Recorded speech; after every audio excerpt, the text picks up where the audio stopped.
Jésus-Christ est notre Sauveur, et cela est reporté dans 1 Pierre 3,21. Ce qui y correspond, c'est le baptême qui vous sauve à présent, et qui n'est pas l'enlèvement d'une souillure charnelle, mais l'engagement à Dieu d'une bonne conscience.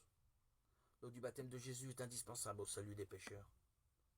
Jésus a lavé les péchés de tous les pécheurs en les prenant sur lui-même à travers son baptême. Croyez-vous au baptême de Jésus? Croyez-vous que nos cœurs aient été lavés de tous les péchés à travers le baptême de Jésus? Nos cœurs ont été lavés de tous les péchés. Et notre chair pêche encore.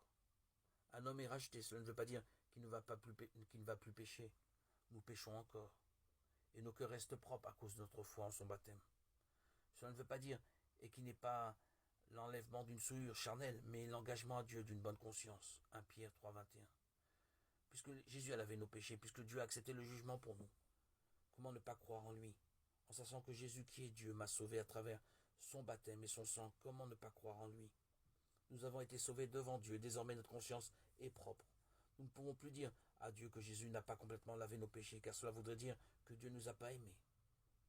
Notre conscience est extrêmement sensible. Elle nous avertit chaque fois que nous commettons des injustices.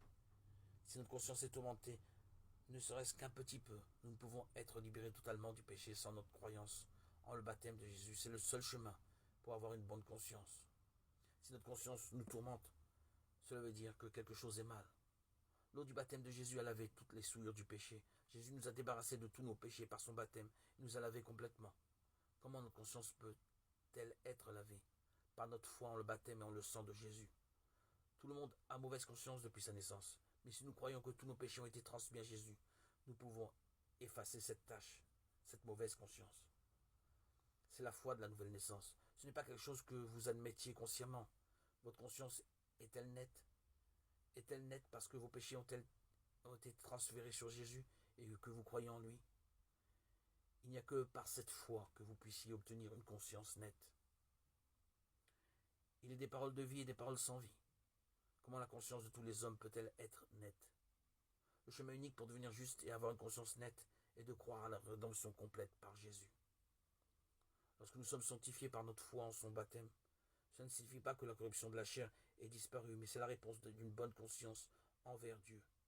Pour cela, il est venu, a été baptisé et mort sur la croix, et ressuscité et désormais est assis à la droite de Dieu. Un jour prochain, il reviendra dans le monde. Le Christ apparaîtra une seconde fois, hors du péché, à ceux qui l'attendent pour leur donner le salut. Hébreux 9, 28. Nous croyons qu'il viendra nous chercher, nous qui aspirons à sa venue. Nous croyons en son baptême et en son sang.